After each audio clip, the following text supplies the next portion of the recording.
Hello, good evening and welcome to our channel build with Rana जी।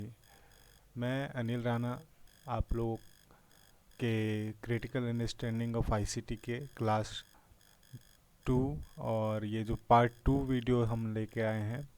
हमने last video में देखा है शैक्षणिक तकनीक का अर्थ, और इस वीडियो में हम लोग उसकी शैक्षिक तकनीक की विशेषता, प्रकृति और क्षेत्र के बारे में जानेंगे। जैसा कि आप इस वीडियो पे आए हैं और देख रहे हैं, मैं आपको सबसे पहले बता दूं कि यह वीडियो बीएड के ईपीसी थर्ड सब्जेक्ट के प्रिपरेशन के लिए लॉन्च की जा रही है। और जितने भी बच्चे अभी बीएड फर्स्ट ईयर में हैं, वो एग्ज़ाम दे रहे हैं, देने वाले हैं या आने वाले समय में देंगे, तो उन सब बच्चों को आईसीटी के जो नोट्स हैं वो अवेलेबल कराना, और आईसीटी के जो इम्पोर्टेंस है, उसके जो इम्पोर्टेंट क्वेश्चंस हैं, उसको हम लोग इस वीडियो में कवर कर रहे हैं।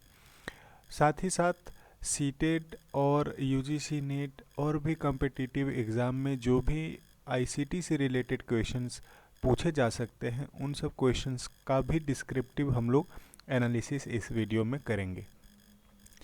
साथ साथ में मैं बताता चलूँ कि अगर आप इस वीडियो पर बने रहते हैं और उस वीडियो को पूरा देखते हैं, तो जितना भी आपको बीएड में आईसीटी की पढ़ाई करनी है, वो पूरा टॉपिक इसमें कवर हो जाएगा।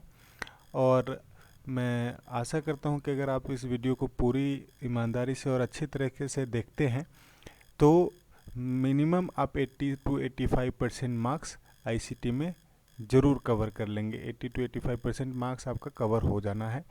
और 50 मार्क्स का एग्ज़ाम होता है, प्लस कॉम्पिटिटिव एग्ज़ाम भी में भी काफ़ी हेल्पफुल होता है।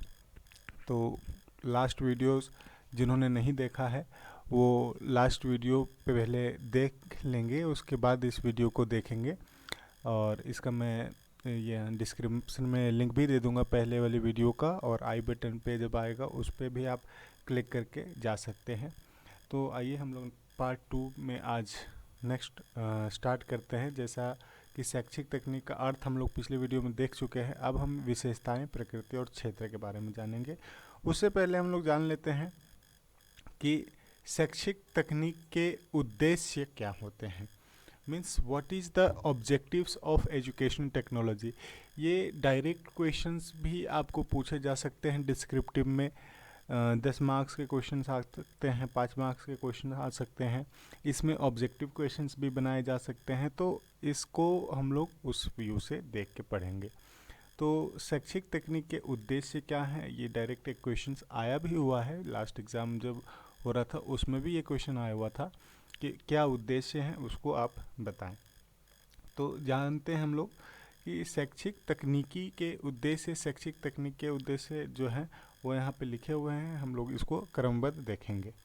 पहला क्या है कि पाठ्य वस्तु का विश्लेषण करना, जिससे उसके तत्वों अथवा घटकों को क्रमबद्ध रूप से व्यवस्थित किया जा सके।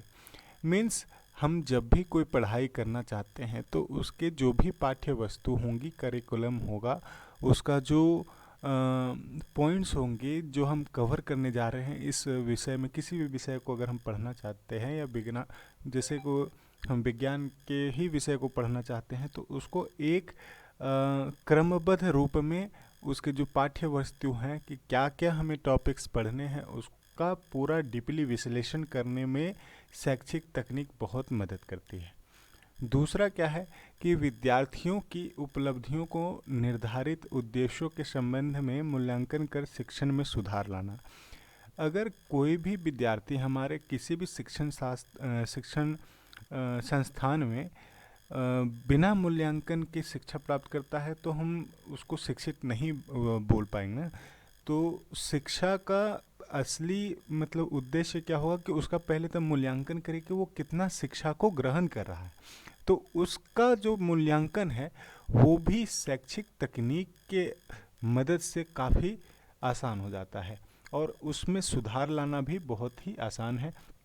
जितना हम तकनीक का इस्तेमाल करेंगे, उतना ही आसान तरीक़ों से हम इस विद्यार्थियों की उपलब्धियों का जो मूल्यांकन है वो कर पाएंगे। नेक्स्ट है कि पूर्ण बलन की प्रविधियों का चयन करना तथा उनका प्रयोग करना।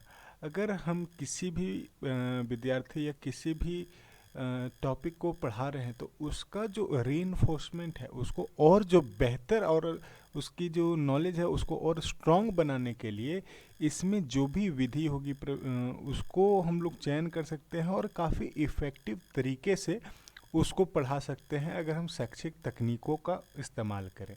तो ये भी एक हमारा शैक्षिक तकनीक का उद्देश्य आता है। दूसरा है कि शिक्षण को सरल बनाना है, स्पष्ट बनाना है, रुचिकर बनाना है, वैज्ञानिक दृष्टिकोण से वस्तुनिष्ठ, बोधगम्य एवं प्रभाव उत्पादक बनाना है, तब भी हम शैक्षिक तकनीक का इस्तेमाल करेंगे। मीन्स अगर किसी भी विषय वस्तु को हमको बच्चों तक आसानी से समझाना है, सरल रूप में समझाना है, तो अगर हम शैक्षिक तकनीकों का इस्तेमाल करते हैं तो काफ़ी आसान बन जाता है। और उसको हम लोग अगर वीडियो, रेडियो, ऑडियो, विजुअल, दृश्य, श्रव्य इन सब के माध्यम से अगर पढ़ाते हैं तो काफ़ी बच्चों में रुचि भी उसके प्रति जागेगी और उनका जो उसके प्रति शिक्षा के प्रति रुझान है वो भी अधिक बढ़ जाएगा। ठीक है, तो ये काफ़ी अच्छा मदद करेगा बच्चों को कोई भी नई चीज़ को सीखने में। तो ये भी एक बेहतर उद्देश्य होता है। नेक्स्ट हम लोग पढ़ते हैं कि इसमें क्या है कि ज्ञान का संचय, विकास एवं प्रसार करना। अगर हम शैक्षिक तकनीक का इस्तेमाल करते हैं तो कोई भी ज्ञान अर्जन करना वो भी बहुत आसान हो जाता है और उसका विकास और प्रसार करना वो भी काफ़ी आसान हो सकता है। ठीक है, तो जो भी पहले के जो शिक्षा हम लोगों ने ज्ञान का अर्जन किया है वो काफ़ी कठिन था, लेकिन आज की इस तकनीकी युग में ज्ञान का जो संचय है वो काफ़ी जो है सो कि आसान हो गया है और हम बहुत ही ब्रॉड लेवल पे, बहुत ही बड़े पैमाने पे, बड़े स्तर पे बहुत सारे ज्ञान का अर्जन घर बैठे मोबाइल वगैरह से कर सकते हैं। ठीक है, नेक्स्ट हमारे पास है शिक्षण अधिगम प्रक्रिया में अपेक्षित सुधार लाना। जो शिक्षण की व्यवस्थाएं हैं उसमें अलग अलग प्रक्रियाएं हैं, उसमें जो सीखने की विधि है, जो शिक्षण अधिगम है उसकी प्रक्रिया जो है उसमें समय समय पर सुधार करने की आवश्यकता है। तो जो भी जरूरी सुधार होंगे, जो अपेक्षित सुधार हैं, वो शिक्षण अधिगम में शैक्षिक तकनीकों के माध्यम से किया जा सकता है।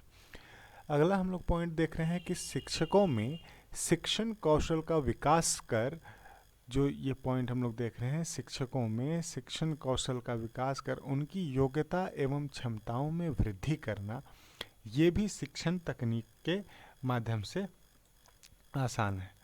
ठीक है, शिक्षण के उद्देश्यों का निर्धारण करना जिससे शिक्षण तथा जांच में सुगमता हो सके।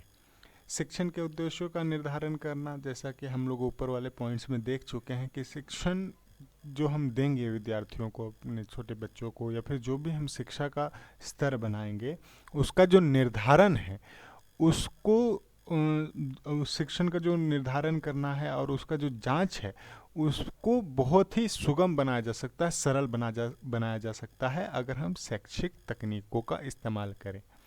उसके बाद अगला हमारा उद्देश्य है कि छात्रों के गुणों, क्षमताओं, उपलब्धियों एवं कौशल्यों का विश्लेषण करना, कि एनालाइज करना है कि जो छात्र है जो हमसे सीख रहा है उसमें क्या क्या गुण हैं, उसकी क्या क्षमताएं हैं, उसमें क्या वो उसने उपलब्धियां इस शिक्षक जब भी वो पढ़ाई कर रहा था, वो जो शिक्षा ग्रहण कर रहा था उस समय उसकी क्या क्या उपलब्धियां थी, उसके अंदर क्या कौशल निकल के आए, उनका क्या हुनर है।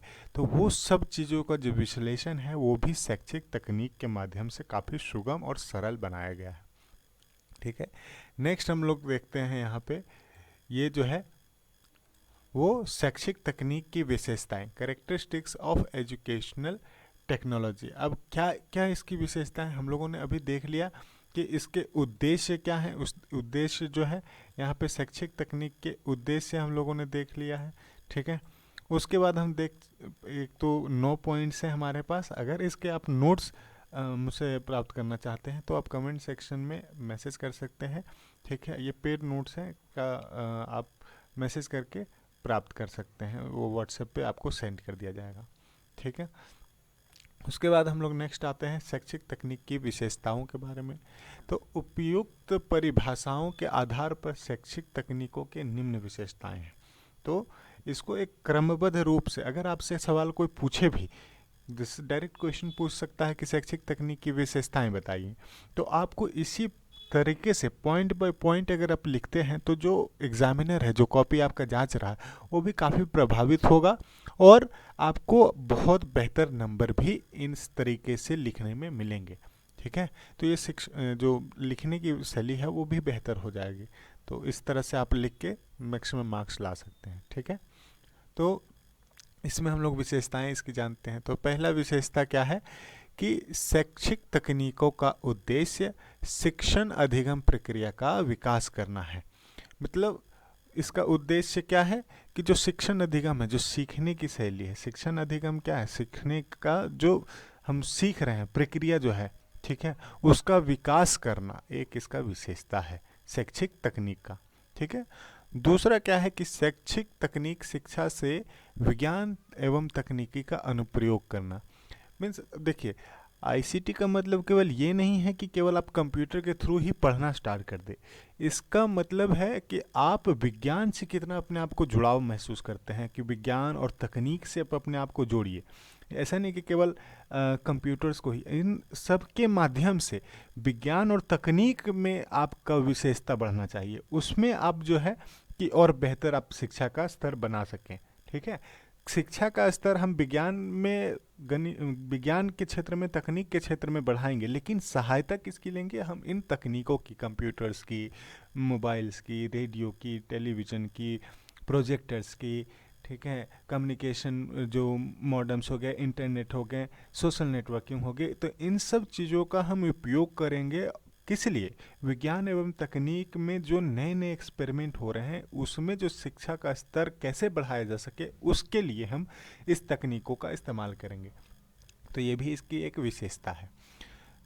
तीसरा पॉइंट क्या है कि शैक्षिक तकनीक समाज शास्त्र, मनोविज्ञान, भाषा, भौतिक विज्ञान इत्यादि का उपयोग करती है। मीन्स शैक्षिक तकनीक जो है वो समाज शास्त्र अगर पढ़ना है, मनोविज्ञान पढ़ना है, या किसी भाषा को सीखना है, भौतिक विज्ञान सीखना है, तो उन सब में शैक्षिक तकनीक का इस्तेमाल होता है। उदाहरण के लिए आप जो भी बीएड कर रहे होंगे बच्चे, तो बीएड में एक लैंग्वेज लैब होता है। ठीक है, तो उसमें भी हम एक तकनीक का इस्तेमाल कर रहे हैं, हम टेक्नोलॉजी का इस्तेमाल कर रहे हैं कि उसका जो प्रोनाउंसिएशन है, जो भी हम बोल रहे हैं, जो अगर हमें भाषा में हिंदी ही सीखनी है, ठीक है, तो हिंदी सीखने के लिए उसका जो उच्चारण होगा, वो उच्चारण हमें एक शिक्षक जो है सो बेहतर बताएंगे, और उस उच्चारण को हम लोग सुन सकते हैं। लैंग्वेज लैब में हमारे पास जो क्या होंगे, स्पीकर्स होंगे, स्पीकर्स पे वो सुनेंगे। एक जो शिक्षक हैं वो वहाँ पे आपको भाषा का जो उच्चारण होगा, उन शब्दों का जो उच्चारण होगा, वो माइक के थ्रू करेंगे। तो इसमें क्या है, हम लोग सीख रहे हैं क्या, हिंदी भाषा सीख रहे हैं, लेकिन हम लोग उपयोग किस चीज़ का कर रहे हैं, हम लोग तकनीकों का इस्तेमाल कर रहे हैं। किस में? जिसमें उपयोग हुआ माइक, ठीक है, वो भी टेक्नोलॉजी का एक पार्ट है, और स्पीकर वो भी एक पार्ट है। तो ये दोनों क्या किया, शिक्षा के व्यवस्था को और बेहतर बनाया। अगर हम जैसे किसी एक बड़ी क्लास में कोई शिक्षक क्लास ले रहा है और अगर माइक और स्पीकर ना हो, तो उसकी जो भाषा है, उसकी जो आवाज़ है, वो बहुत लास्ट तक के बच्चों तक नहीं पहुंच पाएगी जो दूर तक बैठे हुए हैं। तो हो सकता है जो सही उच्चारण है वो उस बच्चे तक ना पहुंचे और वो गलत शब्द का उच्चारण सीख जाए। तो इसमें तकनीक क्या है कि एकदम उसका क्लियर, क्रिस्टल क्लियर आपको आवाज़ वहाँ पे, उसका उच्चारण सही सही आपको मिल गया। तो ये शिक्षक तकनीक क्या है, मदद किया हमको हिंदी भाषा सीखने में। उसी तरह से अलग अलग विषयों में अलग अलग तरीके से ये शिक्षक तकनीक आपको सहयोग देते हैं। ठीक है, नेक्स्ट हमारे पास आता है चौथा पॉइंट, क्या है कि शैक्षिक तकनीक को शैक्षिक साधनों, रेडियो, टेप रिकॉर्डर, दूरदर्शन के स्थान के साथ मिलाया नहीं जा सकता है। यह तो एक अभिगमन है। मीन्स जैसे देखिए अभी हम पहले आपको थर्ड पॉइंट में जो बताए हैं कि ये सब क्या है कि रेडियो टेप रिकॉर्डर है, दूरदर्शन है, तो ये सब क्या है कि आपको एक माध्यम है शिक्षा को पढ़ाने का। जैसे कि दूरदर्शन पे 90 के दशक में, 2000 के दशक में क्या हुआ था, प्रोग्राम चलाया गया। प्रोग्राम किस लिए था कि जो नौवीं 10वीं 11वीं 12वीं के बच्चे हैं उनको अपने बोर्ड्स के प्रिपरेशन के लिए जो फाइनल एग्ज़ाम होती हैं, सेंट्रल और स्टेट गवर्नमेंट की जो फाइनल बोर्ड्स की एग्ज़ाम होती हैं, तो उनमें जो वैज्ञानिक पद्धति का जो एक्सपेरिमेंट था, जैसे साइंस का एक्सपेरिमेंट है और भी एक्सपेरिमेंट थे, तो वो एक्सपेरिमेंट सभी विद्यालयों में संभव नहीं था कि कराया जा सके। तो वहाँ पे क्या हुआ कि दूरदर्शन पर एक प्रोग्राम को लॉन्च किया गया और उसके प्रसारण से भी शिक्षा का बच्चों में शिक्षा दी गई। और वो आप बच्चे जो थे जो कि खुद से नहीं देख पा रहे थे, जो किसी एक्सपेरिमेंट को करके समझ नहीं पा रहे थे, तो वो दूरदर्शन में वीडियो के माध्यम से जो देख रहे हैं तो उनको उस रिएक्शन के बारे में पता चला और सीखकर वो काफ़ी लंबे समय तक याद रख पाए। अगर हमें किसी रासायनिक प्रक्रिया के बारे में ही बच्चों को समझाना है तो ज़रूरी नहीं कि हर एक रसायन हर एक जगह पे उपलब्ध हो, तो वो कहीं एक जगह किसी एक लैब में वो हमने वीडियो को रिकॉर्ड किया और उसको टीवी के माध्यम से और दूरदर्शन के माध्यम से हमने प्रसारित किया, तो बहुत सारे बच्चों तक वो जो रासायनिक प्रक्रिया है वो पहुंच गई और वो देख के बच्चे सीख जाएंगे। ठीक है, तो उसमें भी ये शैक्षिक तकनीक की विशेषता है कि बहुत सारे जो चीज़ें हैं, जो शिक्षा है, अलग अलग विषयों की हम लोग देखकर समझ सकते हैं और इसमें मदद करता है। नेक्स्ट हमारे पास आता है 5वां पॉइंट है, जो कि शैक्षिक तकनीकी में विज्ञान के व्यवहारिक पक्ष पर भी बल दिया जाता है। कि केवल हम जैसे पहले आपको बता चुके हैं कि शिक्षक तकनीक में केवल ये टेक्नोलॉजी का ही, कंप्यूटर या मोबाइल यही सब नहीं, बल्कि विज्ञान में भी जो उसका व्यवहारिक पक्ष है कि क्या विज्ञान का उपयोग होना चाहिए, उस पर भी ज़्यादा बल दिया गया। ठीक है, नेक्स्ट इसमें क्या है कि निरंतर प्रयोगात्मक एवं विकासशील विषय है। ये क्या है कि हमेशा नए नए एक्सपेरिमेंट होते जाएंगे, नए नए प्रयोग होते जाएंगे और ये विकासशील है। ये नहीं कि आज हमने एक विकास कर दिया और बस ख़त्म। जैसा कि 2000 के दशक में जो तकनीक थी, आज 2022 में उस तकनीक में काफ़ी ज़्यादा विकास हो चुका है और वो बहुत ज़्यादा विकसित होने भी वाली है। आने वाले समय में हो सकता है कि जो अभी हम शिक्षा जिस प्रकार से ग्रहण कर रहे हैं, आने वाले समय में और उसमें विकास हो जाए और नए नए प्रयोग हो जाएं, जो कि पहले के जो शिक्षा व्यवस्था थी उसमें और अब में काफ़ी अंतर है। पहले जो शिक्षा व्यवस्था थी उसमें इतनी तकनीकों का इस्तेमाल नहीं किया जाता था जितनी कि अभी तकनीकों का इस्तेमाल किया जा रहा है, जैसे कि स्मार्ट क्लासेस हो गए। तो ये सब आने वाले समय में और बेहतर हो सकते हैं। तो इसकी एक ये भी है विशेषता कि एक निरंतर प्रयोगात्मक और विकासशील विषय है।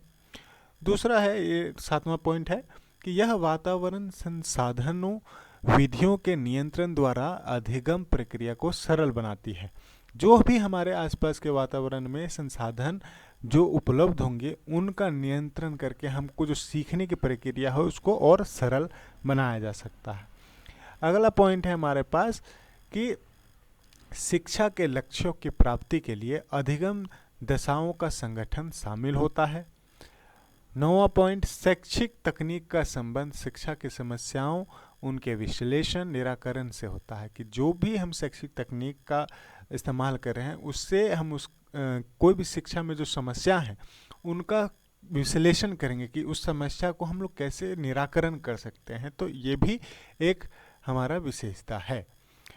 नेक्स्ट 10वां पॉइंट है कि शैक्षिक तकनीक शिक्षण को सरल, स्पष्ट, रुचिकर और बोधगम्य एवं प्रभावशाली बनाती है। कि शिक्षण जो हम अगर ये तकनीकों के माध्यम से पढ़ते हैं तो हमें बहुत ज़्यादा इजी हो जाएगा और उसको और रुचिकर बनाया जा सकता है। जो कि अगर किसी बच्चों को हम शब्दों के माध्यम से पढ़ा रहे हैं और उसको अगर पिक्चर्स के माध्यम से समझाएंगे तो काफ़ी ज़्यादा वो रुचिकर, इंटरेस्टिंग हो जाएगा, उसको पढ़ने में काफ़ी आसानी होगा। तो ये भी इसका विशेषता हो जाता है। ठीक, नेक्स्ट क्या है कि शैक्षिक तकनीकी शिक्षण की विभिन्न विधियां, प्रविधियों, युक्तों का विकास पर शिक्षा को छात्र केंद्रित बनाने में योगदान देती है और शैक्षिक तकनीक के द्वारा शिक्षा के तीनों प्रकार के उद्देश्यों को प्राप्ति संभव हो पाती है। कि जैसे उसमें जो उसकी अलग अलग अलग अलग जो विधियां होंगी, जो शिक्षण विधियां हो जाएंगी, जो टीचिंग मेथड्स होंगे, उन सब टीचिंग मेथड्स को शैक्षिक तकनीक के माध्यम से हम लोग ये स्टूडेंट को केंद्रित करके ये बना सकते हैं। और वो स्टूडेंट जो विद्यार्थी हैं, छात्र जो हैं, वो छात्र केंद्रित अगर हमारा पास शिक्षण व्यवस्था है तो बच्चों में जो शिक्षा का विकास है वो बहुत ही बेहतर हो पाएगा। ठीक है, तो ये आज हम इतना ही रखेंगे दूसरा पार्ट में।